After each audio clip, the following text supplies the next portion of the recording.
વલસાડમાં શિક્ષકની કારને બુટલેગરની કારે મારી ટક્કર, શિક્ષકનો જીવ ગયો, બુટલેગર ફરાર। સમગ્ર ઘટનાની રૂરલ પોલીસ મથકેથી મળતી વિગત મુજબ વલસાડના પારનેરા પારડી ડુંગરી ફળિયામાં રહેતા 28 વર્ષીય દીપક કુમાર પટેલ, જેઓ વલસાડના તિથલ રોડ પર પાલી હિલ વિસ્તારમાં આવેલી સ્વામિનારાયણ એમડી શાસ્ત્રી સ્કૂલમાં શિક્ષક તરીકે ફરજ બજાવતા હતા।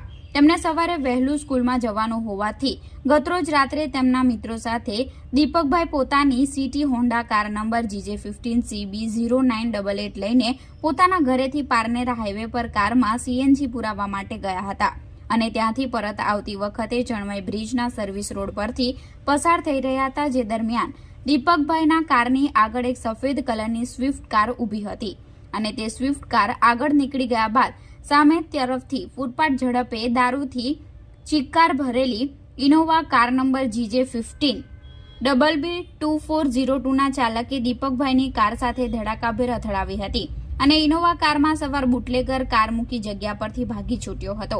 આ અકસ્માતમાં દીપકભાઈને ગળાના ભાગે ગંભીર ઇજાઓ પહોંચતા તેમના મિત્રોએ તાત્કાલિક દીપકભાઈને વિમ્સ હોસ્પિટલમાં લઈ ગયા હતા, જ્યાં તેમનું સારવાર દરમિયાન મોત થયું હતું।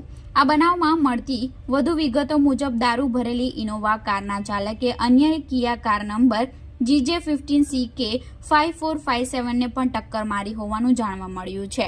ત્યારે આવા બુટલેગરોને વહેલી તકે પકડી તેમના વિરુદ્ધ કડકમાં કડક કાર્યવાહી કરવામાં આવે તેવી માંગ ઉઠવા પામી છે।